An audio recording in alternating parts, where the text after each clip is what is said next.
출애굽기 40장 34절에서 38절. 구름이 희망에 덮이고 여호와의 영광이 성막에 충만함에 모세가 희망에 들어갈 수 없었으니 이는 구름이 희망 위에 덮이고 여호와의 영광이 성막에 충만함이었으며, 구름이 성막 위에서 또 오를 때에는 이스라엘 자손이 그 모든 행진하는 길에 앞으로 나아갔고, 구름이 떠오르지 않을 때에는 떠오르는 날까지 나아가지 아니하였으며, 낮에는 여호와의 구름이 성막 위에 있고 밤에는 불이 그 구름 가운데에 있음을 이스라엘의 온 족속이 그 모든 행진하는 길에서 그들의 눈으로 보았더라. 아멘. 아멘. Are you ready? 오늘은 19번째 시간입니다. 소제목으로는 구름이 떠오를 때, 구름이 떠오를 때. 제가 늘 본문에서 주로 소제목을 가져옵니다. 이제 출애굽의 여정의 40장은 마지막이 아니고 또 하나의 시작이라고 생각하시면 됩니다. 이제 하나님께서 이스라엘을 인도할 때 어떻게 인도하는가? 시내산에서 하나님이 임재하셨고, 그래서 그 시내산으로 하나님이 부르셨고, 그러면서 그들에게 새롭게 율법을 선포하셨습니다. 우리가 지난 시간에 20장을 통해서 10계명을 살펴보았습니다. 나 위에 다른 신을 내게 있게 말지니라. 여러분, 두 번째 계명은 하늘에 있는 것이나 땅에 있는 것이나 공중에 있는 것이나 바닷속에 있는 것이나 어떠한 형상이든지 만들지 말며 그것들을 섬기지 말라라고 말씀을 하고 있습니다. 그다음에 세 번째 계명은 내 이름을 망령되이 일컬지 말라라고 말씀을 하고 있는 거죠. 네 번째는 안식일을 기억하여 거룩하게 지키라라고 말합니다. 여러분들은 부모를 공경하는 자가 되어야 합니다. 살인하지 않는 자가 되어야 합니다. 이웃에 대해서 거짓 증거하지 않는 자가 되어야 합니다. 간음하지 않는 자가 되어야 합니다. 이웃을 향하여서 탐내지 않는 자가 되어야 합니다. 하나님 우리에게 계명을 주었습니다. 이 계명을 주신 하나님의 마음이 무엇인지를 우리가 알아야 합니다. 이것은 너희로 범죄치 않게 하려 함이니라. 이는 너희가 나를 경외하게 하려 함이니라 라고 말하고 있습니다. 이 말을 우리가 한마디로 다시 말하면 이런 말인 것입니다. 너 나만을 사랑할 수 있겠니? 하나님을 사랑하라고 우리에게 말씀을 하고 있는 것입니다. 하나님을 사랑할 때 우리가 어떻게 사랑해야 할까? 마음을 다하고 뜻을 다하고 정성을 다하고 힘을 다하여서 주 너 여호와 하나님을 사랑하라 라고 말씀하고 계신 것입니다. 그래서 하나님 우리에게 이렇게 말하는 것이죠. 나는 내 하나님 여호와라 라고 말입니다. 하나님께서 시내산에서 부르시면서 하나님이 뭐라고 소개하고 있냐면 나는 내 하나님 여호와라 이렇게 말씀하고 있습니다. 그러므로 우리가 하나님을 사랑할 때 어떻게 사랑해야 할까? 온 마음으로 사랑해야 합니다. 전부를 다하여 하나님을 사랑하는 자가 되어야 합니다. 우리가 하나님을 예배하는 자가 된다라고 하는 것은 어떤 의미가 있을까? 하나님이 우선순위에 계신다, 첫 자리에 올려놓는다라고 할 때 전부를 다해서 하나님을 사랑한다. 하나님은 우리에게 그것을 요구하고 있다는 것입니다. 두 번째, 하나님이 내 부모를 공경하라라고 말하면서 우리에게 요구하는 것은 무엇이냐 하면 이웃을 사랑할 때 어떻게 사랑해야 될까? 내 몸처럼 사랑해야 된다라고 말하고 있는 것입니다. 그래서 우리가 이 하나님의 계명을 한마디로 말하면 사랑이라고 하는 것입니다. 그래서 우리가 하나님을 사랑하듯 이웃을 내 몸처럼 사랑하듯 우리가 사랑하며 섬기라라고 말하고 있는 것입니다. 하나님은 우리를 사랑하시는 분입니다. 그래서 우리가 범죄했고 죄 가운데 있어서 어찌할 수 없는 가운데 하나님이 우리를 사랑하셔서 보내주신 분이 누구냐 하면 독생자 예수 그리스도라고 하는 것입니다. 그래서 예수님을 보내주었는데 어떻게 왜 보내주었는가라고 할 때 우리가 요한복음 3장 16절 뭐라고 말하고 있습니까? 하나님의 세상을 이처럼 사랑하사. 즉 하나님께서 천지 만물을 만드셨던 이 세상을 사랑하셨기 때문에 독생자 예수 그리스도를 보내어 주었다라는 것입니다. 여러분, 하나님은 우리가 죄 가운데 있을 때 우리에게 다가오셔서 먼저 하나님의 사랑을 보여주고 있습니다. 그러므로 우리가 예수님을 따라간다, 예수님을 믿는다, 예수님을 섬긴다, 예수님을 예배한다 라고 하는 사람이 어떻게 섬겨야 할까? 사랑함으로 섬겨내는 자들이 되어야 할 줄로 믿습니다. 아무쪼록 우리 안에 사랑이 매일매일 솟아나게 되기를 원합니다. 마지막 때가 되면 사단은 우리 삶 가운데 깊숙이 침투하게 될 겁니다. 그래서 그가 마지막까지 우리에게 계속해서 뺏어갈 것인데 그게 뭐냐 하면 사랑이라고 하는 것입니다. 그래서 불법이 성함으로 사랑을 잃어버리게 만들 것입니다. 여러분, 불법이 성한다라고 하는 것은 내가 말할 수 없고 생각할 수 없고 예측할 수 없고 경험해보지 못했던 그러한 여러 가지 고난과 고통과 압력과 압제와 두려움과 이런 막 공포심을 가지고 우리에게 다가온다라는 것입니다. 때로는 것이 건강의 공포일 수 있습니다. 때로는 삶에 대한 공포일 수 있습니다. 때로는 가족을 잃어버리는 두려움과 공포일 수 있습니다. 때로는 명예를 잃어버리고 자존심을 잃어버리는 것일 수 있습니다. 완전히 나를 짓밟고 나를 무시하며 내가 없는 것처럼, 내가 투명 인간처럼 그렇게 대우하는 환경으로 다가오는 그런 두려움과 공포를 가지고 올 것입니다. 그때 사단은 할 수만 있으면 모든 것을 다 동원해서 하나 완전히 잃어버리도록 만들 겁니다. 그 하나가 무엇일까요? 바로 사랑이라고 하는 것입니다. 그래서 불법이 성하면 성할수록 마지막 때에 나타나는 현상 중에 하나가 뭐냐 하면 수많은 사람들이 자기를 사랑하게 된다는 겁니다. 여러분, 이것은 누구의 전략일까? 사단의 전략입니다. 자기를 사랑합니다. 자기를 사랑하게 만드는 것, 이것은 사단의 고도의 전략이라는 것입니다. 근데 하나님은 우리에게 어떻게 말하고 있습니까? 야, 너 하나님을 사랑하는 자가 돼 라고 말입니다. 그래서 자기를 위하여 새긴 우상을 만들지 말라라고 말하는 것은 나를 위해서 무엇인가 나를 사랑하는 것을 스스로 하지 말고 내가 해야 될 일이 있다고 한다면 그것은 하나님을 사랑하는 거야 라고 하면서 하나님을 사랑하기를 원하고 있다는 거예요.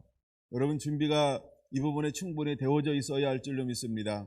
우리가 나 위에 다른 것 말고 하나님을 사랑하는 준비가 덜 되어 있다라고 한다면 우리는 결코 승리할 수 없을 수도 있다는 것입니다. 사단은 할 수만 있으면 사랑을 못하게 할 것입니다. 여러분, 잘 기억하시는 것처럼 고린도전서 13장에 뭐라고 말하고 있습니까? 사랑이 없으면 아무것도 아니라는 것입니다. 우리가 말씀이 있습니다. 능력이 있습니다. 예언이 있습니다. 신령한 것들이 있습니다. 천사의 말이 있습니다. 방언이 있습니다. 근데 사랑이 없으면 아무것도 아니라고 분명히 말하고 있습니다. 근데 사랑이 없으면 하나님이 주신 모든 신령한 것, 모든 초자연적인 것이 아무것도 아닌 것이라고 말하고 있다는 거예요.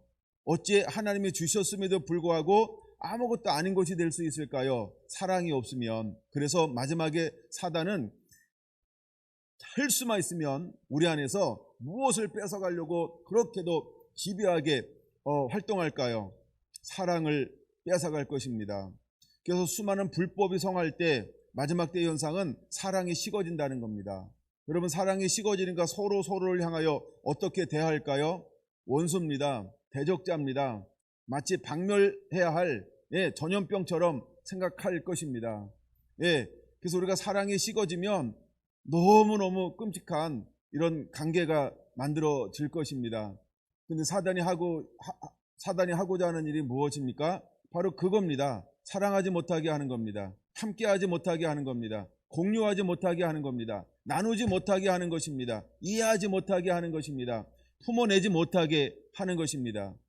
전염병이라고 하는 코로나19를 통해서 우리가 지금 하고 있는 것 중에 하나가 무엇이냐 하면 거리두기입니다. 여러분, 우리가 지속적으로 거리두기로 한다라고 한다면 우리의 삶이 어떻게 되어질까요? 이것은 일단 우리가 전염병이라고 하는 것을 전염시키지 않기 위해서 거리를 두고 하고 있지만, 그러나 실제 하나님과 우리 사이에서 계속해서 거리를 둔다라고 한다면 우리가 예를 들어 부드러움이라고 하는, 아니면 양선이라고 하는, 아니면 충성이라고 하는, 아니면 온유라고 하는, 아니면 절제라고 하는 이 믿음과 소망과 사랑이라고 하는 이 모든 것을 자꾸 거리두기 한다라고 한다면 나는 어떻게 될까? 결국 나는 냉랭해지게 돼 있을 것입니다. 여러분, 오늘 이 부분을 다룰 수 있을 것 같은데, 하나님이 지금 이스라엘 백성과 뭐 하기를 원하시는 건가? 왜 성막을 만들라고 하는 것일까? 성막을 만드는 이유가 무엇일까? 왜 수많은 사람들에게 하나님의 지혜와 총명과 명철을 주었을까? 왜 하나님을 사랑하는 사람들 마음속에 자원함과 기쁨과 즐거움의 마음이 막 넘쳐나고 있을까? 그것은 하나라고 하는 것인데 무엇으로 하나 되는 걸까요? 바로 함께 함에서 나오는 능력이라고 하는 것입니다. 함께 할 때 하나님의 영광을 경험할 수 있습니다. 함께 할 때 구름 속에 숨어져 있는, 구름 속에 가리워진 그 하나님을 만날 수 있는 것입니다. 여러분, 우리의 최고의 축복이 무엇인가 하면 함께라고 하는 겁니다. 하나님 우리와 함께 하기를 원합니다. 그러나 죄가 있을 때 일어나는 현상이 뭐냐 하면 죄는 거리두기입니다. 죄는 분리를 시키는 것입니다. 죄는 하나님과 함께하지 못하게 하는 것입니다. 근데 여러분, 지금 전 세계적으로 일어나고 있는 것 중에 하나가 뭐냐 하면 코로나19를 통해서 자꾸 거리를 두라고 말합니다. 예, 그리고 제한합니다. 활동을 제한합니다. 모든 것을 제한하고 있습니다. 모든 걸 제한합니다. 무엇을 가로막고 있는 걸까요? 함께하는 것을 가로막고 있는 것입니다. 사단이 하는 것 중에 하나가 뭘까? 사단이 하는 것은 바로 이 사랑하는 것을 파괴하기 위하여 활동을 하고 있다라고 하는 것입니다. 이제 우리 안에 무엇이 다시 일어나고 회복되어져야 할까? 오늘 본문의 말씀을 통해서 다시 한번 더 깊이 다루어 보려고 합니다. 여러분, 출애굽기 40장 오늘 34절에는 이렇게 시작하고 있다는 겁니다. 구름이 희망에 덮이고 라고 말입니다. 구름은 하나님의 모습이 아니지요. 왜 구름이 덮였을까? 우리가 하나님의 영광, 하나님의 빛, 하나님 그분을 보고선 살 수 있는 자가 없기 때문에 하나님께서 오실 때에는 무엇을, 마치 구름이 보이는 이유는 구름으로 가리웠기 때문에 구름이 보이는 것입니다. 그래서 우리가 보통 구름 그러면 무엇을 상징하냐 하면 하나님의 임재를 상징하는 겁니다. 그럼 왜 구름이 임재의 상징이냐? 예, 하나님을 보면 살 자가 없기 때문에, 구름으로 가리웠기 때문에 우리가 구름이 임했다, 구름이 있다라고 하는 것은 무엇을 보여준 거냐면, 아하, 거기에 하나님이 숨어 계시구나, 즉 하나님이 오셨구나, 하나님이 임재하셨구나 라고 하는 것을 보여주는 상징이라는 것입니다. 자, 그러면 구름이 희망에 덮이고 라고 할 때 이제 희망에 무엇이 임하신 것입니까? 하나님의 임재, 하나님의 친히 그 성막으로 오셨다라고 하는 겁니다. 그럼 오심의 이유가 뭘까? 함께하기 위함이라는 거예요. 하나님은 우리와 함께하기를 원하신다는 겁니다. 동행하기를 원한다는 겁니다. 함께 하시면서 인도해 주시기를 원하신다는 것입니다. 그 다음에 두 번째 단어가 이런 단어가 있습니다. 여호와의 영광이 성막에 충만하매 라고 말입니다. 여러분, 여호와의 영광은 그분의 가장 중요한 속성 중에 하나입니다. 근데 구름이 덮이고 여호와의 영광이라고 할 때, 여호와의 영광, 이건 그분을 드러내는 모습입니다. 구름은 숨기는 것이라고 한다면 영광은 그분을 드러내는 것입니다. 그래서 이것을 일컬어서 우리는 카보드라고도 말하고 세카이나라고도 말하기도 합니다. 하나님의 영광이 임하였습니다. 우리가 쉐카이나라고 할 때 그분 자신이 실제로 임하셨는데 그분의 가지고 있는 모든 속성들이 그곳에 드러나고 나타나는 현상을 말할 때, 그래서 그분의 그냥 어떤 우리가 신의 성품, 이 모든 것들이 드러나는 것을 말할 때 여호와의 영광 이렇게 표현하기도 하는 것입니다. 35절, 모세가 희막에 들어갈 수 없었으니, 왜 모세가 희막에 들어갈 수 없었을까? 이유를 이렇게 설명합니다. 이는 구름이 희막에 덮이고 여호와의 영광의 성막 위에 충만함이 있었기 때문에 라고 말합니다. 그럼 이 세카이나라고 할 때, 이 카보드라고 할 때 거기서 나타나는 의미 중에 하나가 뭐냐면 무게라고 하는 이런 의미가 있습니다. 그러니까 하나님의 영광이 너무나 강력하게 임했을 때 거기에서 나오는 압도되는 그분의 어떤 현상들로 인하여서 마땅히 힘하게 성막에 들어가서 섬겨야 하는데 들어갈 수가 없다는 거예요. 왜? 거기서 나오는 에너지, 힘이 있다는 거예요. 힘이 느껴졌기 때문에, 그 거룩한 무게감이 느껴지기 때문에 어떻게 들어가서 섬길 수 없고 거기에 쓰러질 수밖에 없는 강력한 하나님의 임재가 성막에 지금 나타나고 있는 것을 보여주는 것입니다. 36절, 구름이 성막 위에서 떠오를 때에는 이스라엘 자손이 그 모든 행진하는 길에 앞으로 나아갔고 라고 말합니다. 자, 오늘 소제목을 제가 구름이 떠오를 때라고 잡았습니다. 이거는 준비가 되어져 있어야 합니다. 하나님이 움직일 때 우리는 함께 움직일 수 있는 준비가 되어져 있어야 할 줄로 믿습니다. 이스라엘 백성들은 구름이 떠오르면 그들은 모든 짐을 쌌습니다. 청막을 전부 다 철거했습니다. 그리고 이동할 준비가 됐습니다. 갑자기 떠올라서 움직이던 그 구름이 한 군데 머물러 있으면 다시 거기다가 장막을 쳤습니다. 이제 여러분, 우리는 어떤 준비가 돼야 할까요? 이제 구름이 떠오르면 같이 행동할 준비가 되어져 있어야 합니다. 그다음에 구름이 내려앉으면 함께 거기에 머물러 있을 준비가 되어져 있어야 할 줄로 믿습니다. 우리가 여러분 하나님의 인도보다 앞서는 자가 없게 되기를 원합니다. 이걸 우리가 이렇게 표현합니다. 성령의 인도함보다 앞서지 말라는 것입니다. 하나님의 말씀보다 앞서가지 말라는 것입니다. 이제 우리는 준비가 되어져 있어야 할 줄로 믿습니다. 구름이 떠오르면 그들이 움직였습니다. 구름이 멈추면 그들이 멈췄습니다. 이것을 한마디로 표현하면 이런 삶을 살아야 한다는 겁니다. 순종으로 말입니다. 이제 하나님, 우리가 순종하는 자가 되기를 원하고 있는 것입니다. 근데 구름이 움직인다라고 할 때 구름은 무엇을 상징한다고 그랬습니까? 하나님의 임재를 상징하는 것입니다. 그래서 우리가 구름이 떠올랐을 때 움직인다, 이 말은 하나님과 함께 동행하는 자가 되어야 한다라고 하는 것입니다. 여러분, 이제 하나님과 동행할 준비가 되어져 있습니까? 근데 희망이 어떻게 만들어지는가를 한번 봐야 합니다. 40장 1절로 한번 가겠습니다.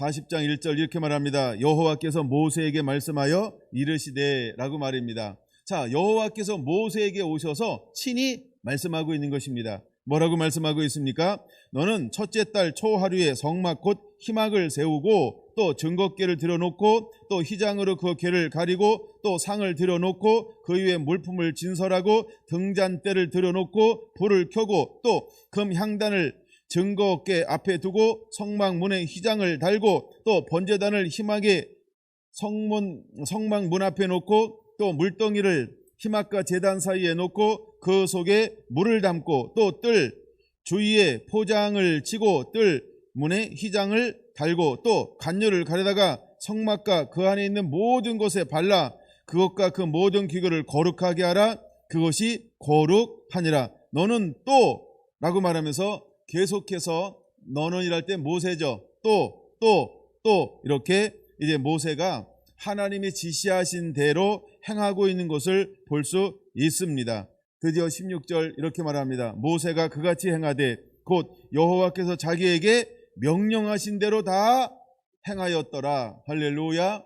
여러분, 이 말은 무슨 말입니까? 모세는 하나님의 말씀대로 그대로 순종했다라고 하는 것을 보여주고 있는 것입니다. 그러면 구름이 떠오른다, 하나님의 임재가 그들과 함께한다.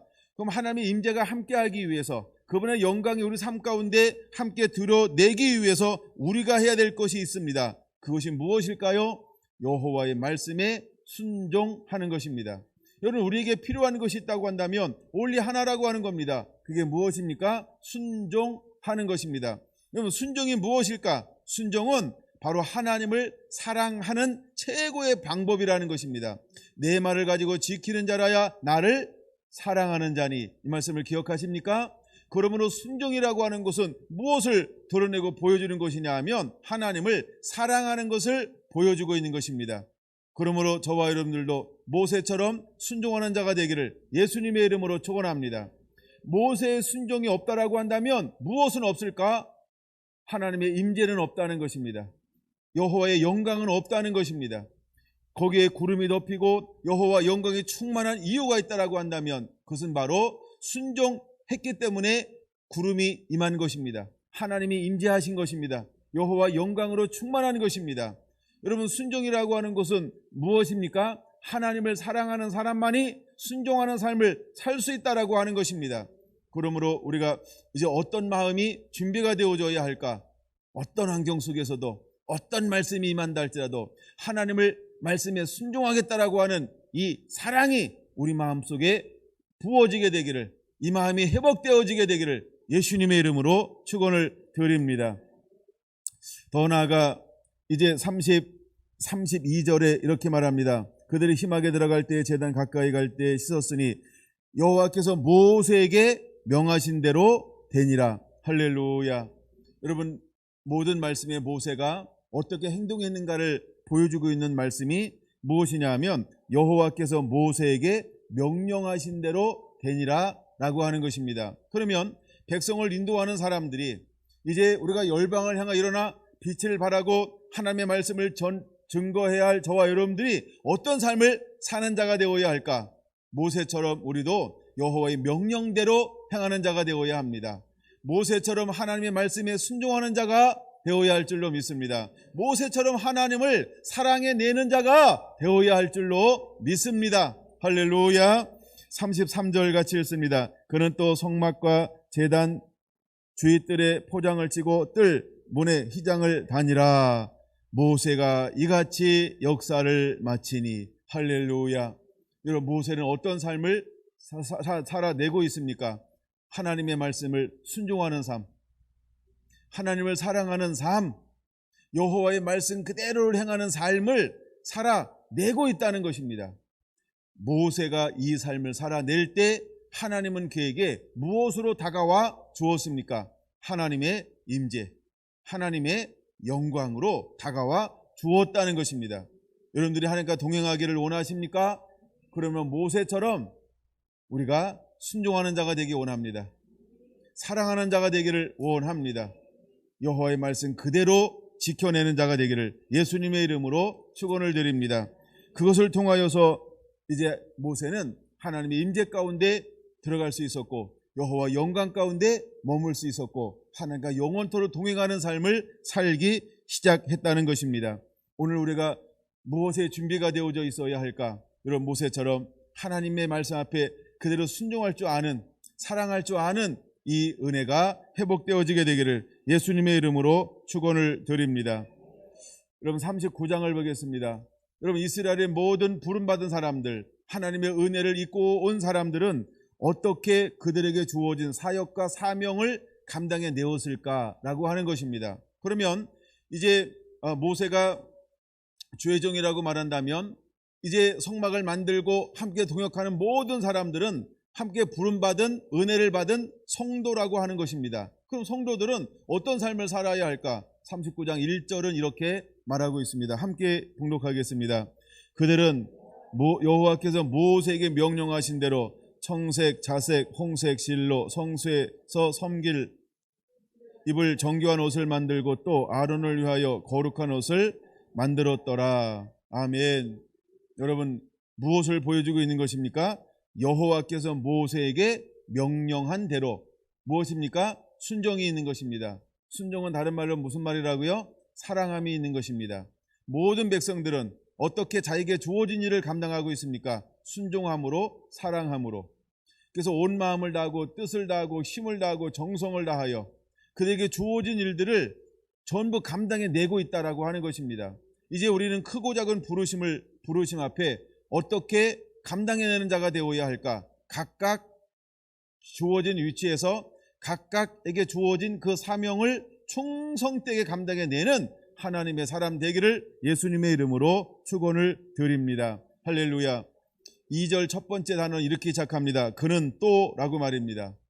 그는 또라고 말합니다. 실제로 여기서 말하는 그는이라고 할 때 그는 누구냐 하면 오홀리압을 지칭하는 용어이기도 합니다.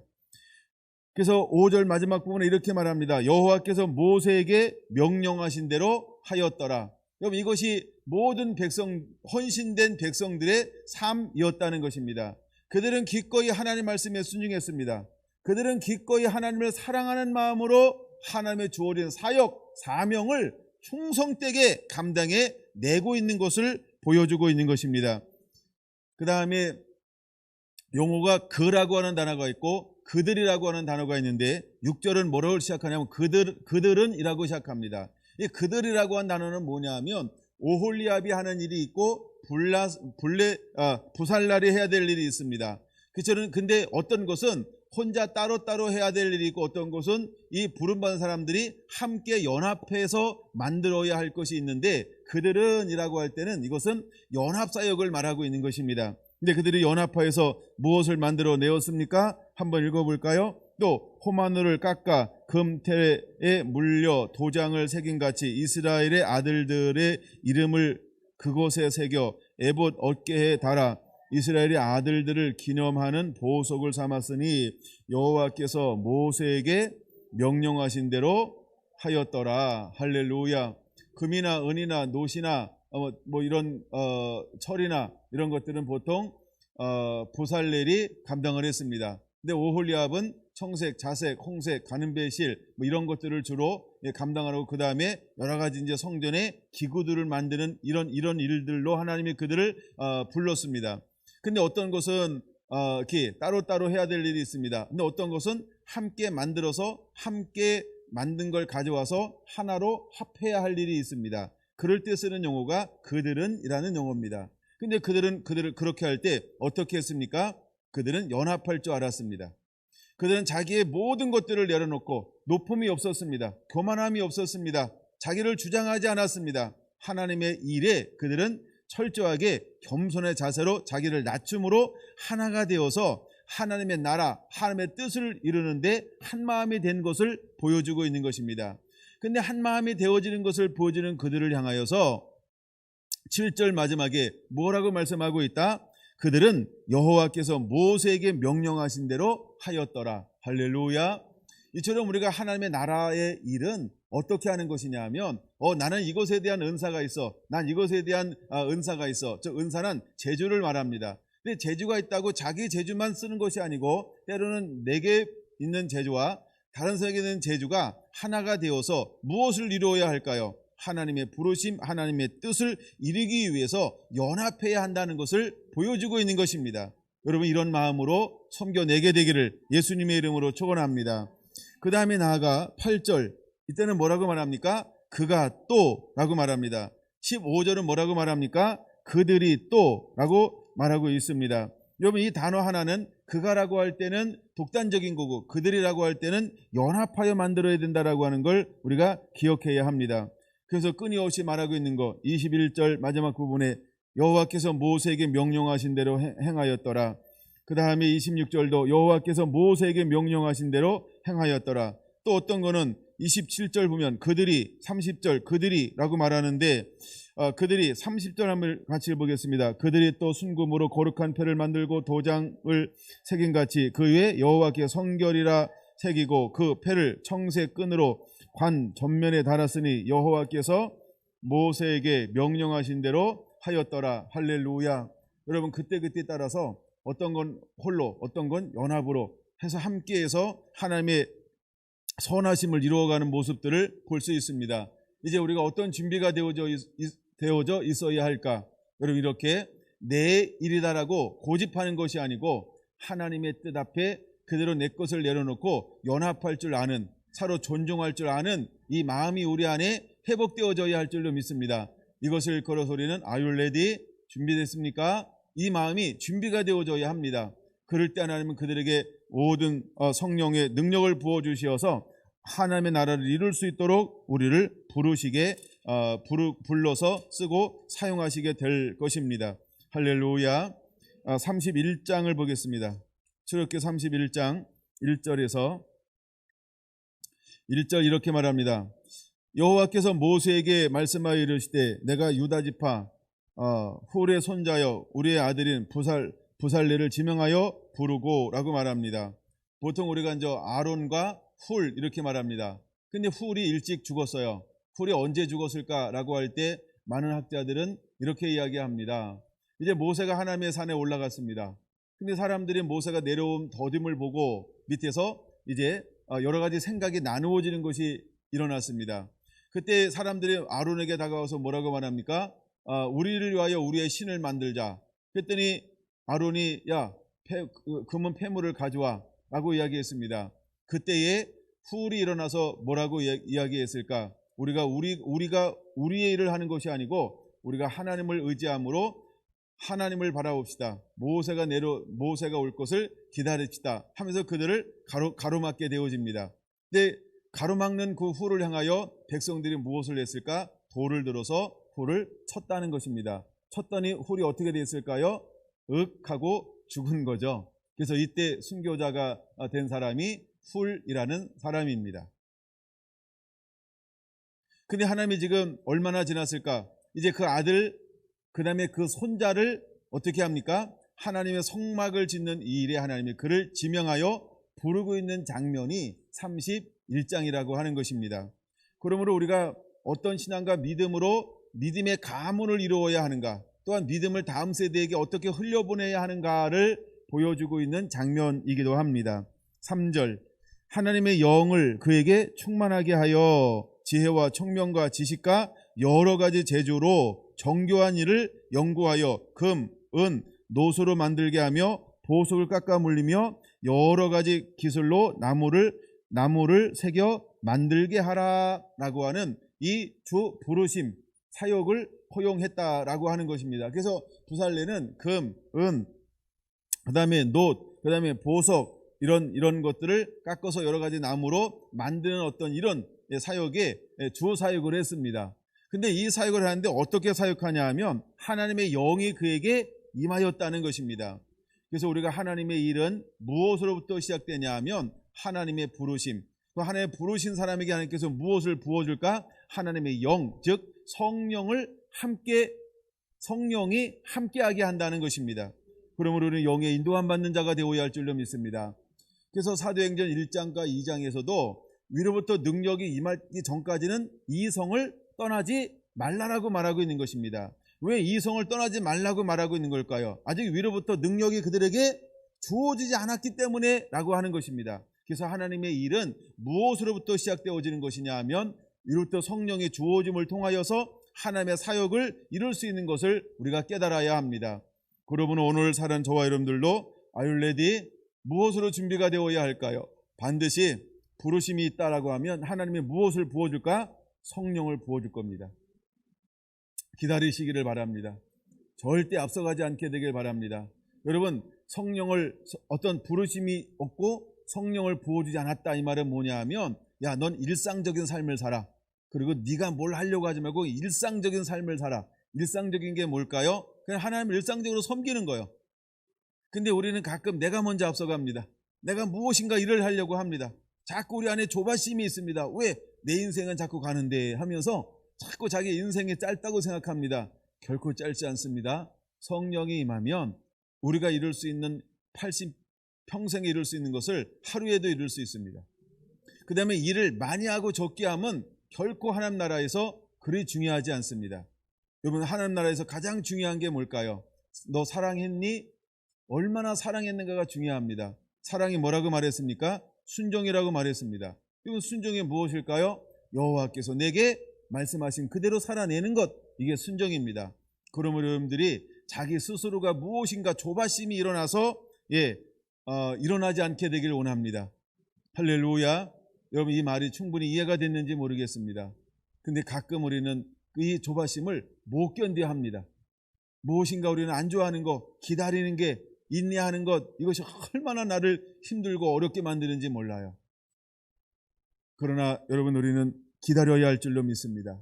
하나님은 하나님의 때에 하나님의 일을 하나님이 이루실 것입니다. 그래서 하나님은 어떤 사람을 찾고 있을까요? 내가 누구에게 내 영광을 부어줄까? 내가 내 영을 누구에게 부어줄까? 누가 준비가 되어져 있는가? 누가 하나님의 쓰시기에 자기를 비워서 깨끗하게 거룩하게 정결하게 준비하고 있는가? 누가 내 말이 임하면 두렵고 떨림, 여호와를 경외함을 통하여서 이 말씀을 그대로 순종함으로 담아낼 수 있는가? 하나님은 그 그릇을 찾는 거예요. 그 마음을 찾는 거예요. 그 심령을 가진 사람을 찾는 거예요. 여러분, 우리가 준비라고 하는 것이 무엇이 되어야 할까? 바로 그릇이 준비가 되어지면 주님이 담아내실 것입니다. 여러분, 내가 생각하는 내 삶이 완벽하게 준비되는 게 아닙니다. 때로는 하나님의 은혜가 임함을 통해서 정결케 하는 것입니다. 그러나 그 가운데 무엇이 있어야 될까? 하나님을 향한 마음, 그 마음이 우리 안에 흐르고 있어야 한다는 것입니다.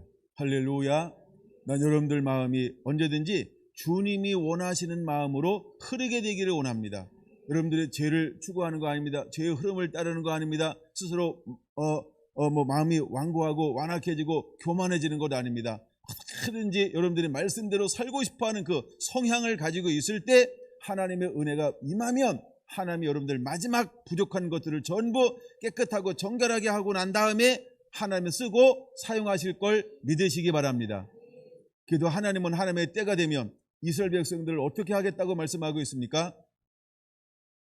에스겔서 36장 25절 보면 하나님 물로 그들을 씻으신다고 말하고 있습니다. 이거는 사람의 기도나 간구와 상관이 없어요. 하나님의 때가 되면 하나님의 거룩한 이름을 그분이 스스로 회복하기 위해서 맑은 물로 수많은 사람들의 심령에서 더러운 것을 그들을 깨끗하고 정결하게 할 것이라고 말하고 있습니다. 그 다음에 깨끗하고 정결하게 한 다음에 또다시 그들에게 새 영을 부어주겠다고 말씀하고 있습니다. 그래서 그들 마음속에 굳은 마음을 제하고 부드러운 마음을 줄 것이요. 할렐루야. 그래서 부드러운 마음으로 준비가 된 상태에서 주님이 세 번째 또다시 그에게 새 영을 부어준다고 말씀합니다. 그럼 새 영을 부어주면 그들이 어떤 삶을 살아가게 될까요? 그들은 말씀에 순종하는 삶을 그때부터 살게 될 거라고 말하고 있는 것입니다. 여러분, 하나님이 하실 것입니다. 그럼 우리는 어떻게 기다리고 있어야 될까요? 우리가 준비가 되어져 있어야 합니다. 주님 말씀하시면 나는 순종하겠습니다. 그래서 여러분, 우리 안에 주님만을 사랑하는이 준비가 되어져 있어야 할 줄로 믿습니다. 하나님의 말씀을 가지고 지키는 자라야 나를 사랑하는 자니. 여러분, 사랑할 준비가 되어져 있습니까? 사랑할 준비가 되어져 있습니까? 그러면 주님은 저와 여러분들을 쓰시고 사용하게 될 걸 믿으시기 바랍니다. 출애굽기 31장 6절입니다. 두 번째 사람을 부르고 있습니다. 내가 또 단지파 아히사막의 아들 오홀리압을 세워 그와 함께 하게 하며 지혜로운 마음이 있는 모든 자에게 내가 지혜를 주어 그들이 내게 명령한 것들을 다 만들게 할지니 곧 희막과 증거계와 그 위에 속죄소와 희막의 모든 기구와 상가 기구와 순금 등잔과 그 모든 기구와 분향단과 번제와 모든 기구와 물두멍과 받침과 제사직을 행할 때 입는 정교하게 짠 의복 곧 제장 아론의 성유와 그 아들들의 옷과 간유와 성소의 향기로운 향이라 무릇 내가 그에게 명령한 대로 그들이 만들지니라. 할렐루야. 이렇게 하나님의 일들이 하나님에 의해서 하나님이 원하시는 사람들에 의해서 차곡차곡 준비가 되어져 가고 있는 것을 우리에게 보여주고 있습니다. 바로 이것은 무엇으로만 가능할까? 하나님의 은혜로만 가능한 것입니다. 그럼 이제 우리가 하나님의 은혜를 입은 사람들은 어떤 삶을 살아야 할까? 이제 하나님은 우리에게 헌신할 것을 요구하고 있는 것입니다. 어떻게 헌신해야 할까? 35장으로 보겠습니다. 35장 어떻게 헌신하고 어떻게 헌신하는가? 어떻게 헌신하고 있는가? 5절 같이 보겠습니다. 5절 그의 모든 소유 중에서 너희는 여호와께 드릴 것을 택하되 마음에 원하는 자는 누구든지 그것을 가져다가 여호와께 드릴지니 라고 말하고 있습니다. 하나님 앞에 이제 하나님 앞에 쓰임 받는 사람들은 어떤 사람일까? 하나님께서 그들에게 무엇을 부어줍니까? 때로는 하나님의 지혜나 총명이나 명철이나 재주 이런 여러 가지 하나님의 은혜를 부어줍니다. 그러고 난 다음에 또다시 많은 사람들에게 하나님께서 은혜를 부어주는데 그들 중에 나눠짐이 있다는 거예요. 근데 백성들 중에서 어떤 사람들이 헌신되어지길 하나님이 원하고 있을까라고 할 때 여러 가지 조건이 있는데 그것은 무엇이냐 하면 우리가 드려질 때 어떤 것을 하나님이 기뻐 받으시기를 원하냐는 거예요. 첫 번째가 마음에 원하는 자라는 거예요. 자원함이 있는 거예요. 자원하는 사람들을 통해서 하나님의 나라가 이루어지는 것을 볼 수 있습니다. 그다음에 두 번째 10절에는 뭐라고 말합니까? 물은 마음이 지혜로운 자가 와서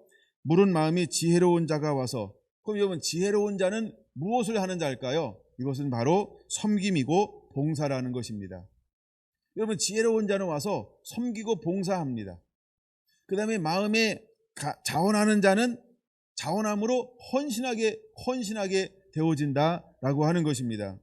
근데 어떤 사람은 두 가지가 함께 있는 것을 볼 수 있어요. 21절 이렇게 말합니다. 마음이 감동된 자와 자원하는 모든 자가 와서 희망을 잊기 위하여 그 속에 쓸 모든 것을 위하여 거룩한 옷을 위하여 예물을 가다가 여호와께 드렸으니 곧 마음에 원하는 남녀가 와서 팔찌와 귀고리와 가락지와 이 모든 것을 다 만들어 하나님 앞에 드렸다는 거예요. 만들어서 드렸다는 거예요. 근데 우리가 만들어서 드릴 때, 즉 이제 성막에 필요한 하나님의 성전에 필요한 모든 것을 드릴 때 어떤 사람들에 의해서 하나님은 드려지는 것을 원하고 있을까요? 마음에 원하는 자가 와서 봉사하고 헌신되기를 원하고 있다는 것입니다. 그러므로 우리가 드려짐과 헌신과 섬김은 무엇으로만 이루어지기를 원할까요? 자원함으로, 할렐루야. 기쁨으로, 할렐루야. 즐거움으로, 할렐루야.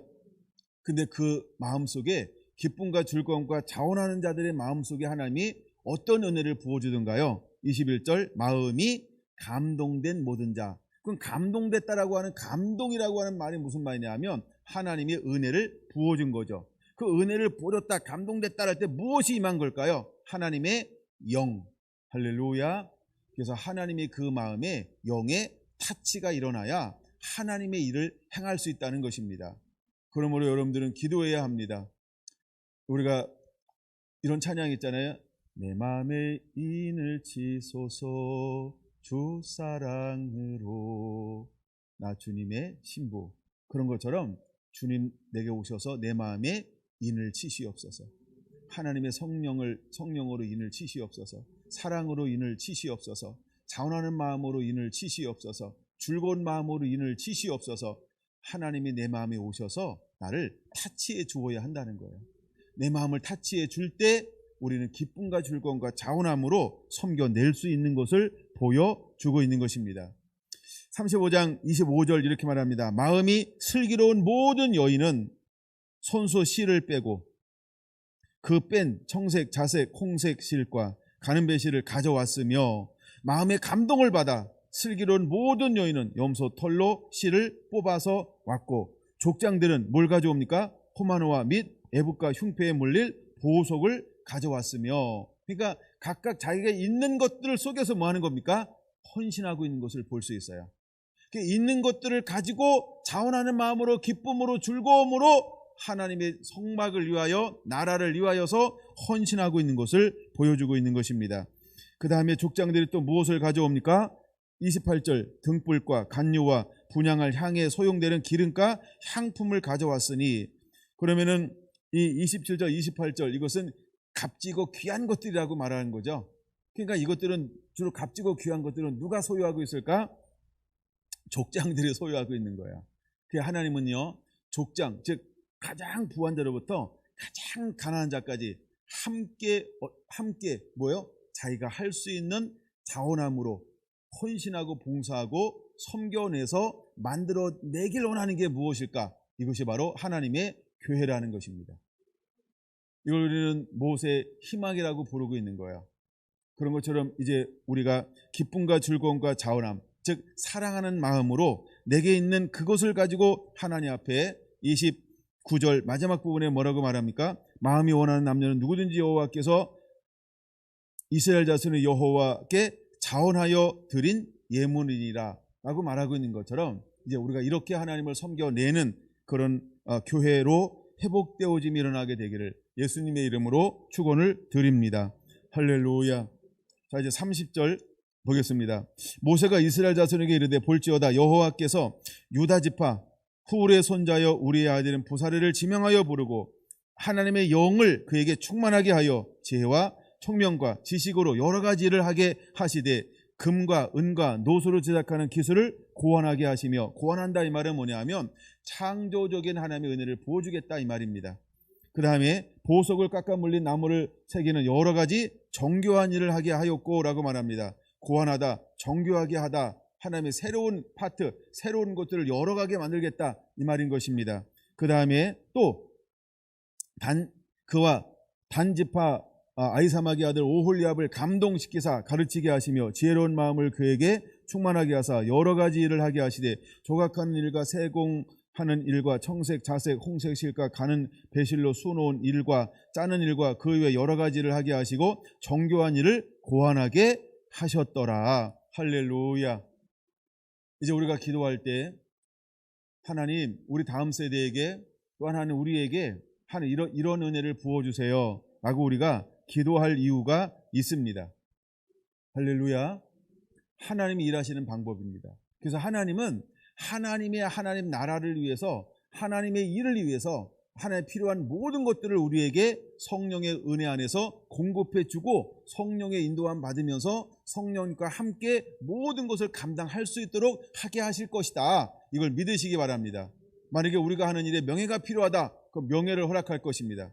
우리에게 하나님이 하는 일에 부가 필요하다, 부를 허락할 것입니다. 우리가 하는 일에 모든 인간관계가 필요하다, 그럼 모든 인간관계를 하나님이 형성하고 맺게 하실 것입니다.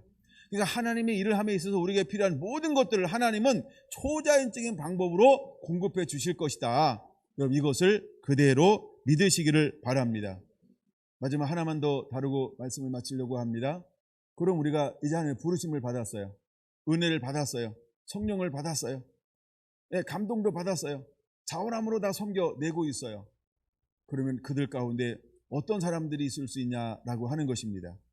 그 마음속에서도 하나님은 또다시 한 번 더 우리에게 한 말씀을 더 하시고 있다는 겁니다. 난 여러분들이 그렇게 준비된 자가 되기를 원합니다. 그것이 어떤 말이냐면 2절 보겠습니다. 36장 2절. 모세가 부살렙과 오홀리압과 및 마음이 지혜로운 사람 곧 그 마음에 여호와께로부터 지혜를 얻고 와서 그 일을 하려고 마음에 원하는 모든 자를 부르매. 할렐루야. 여러분 잘 보세요.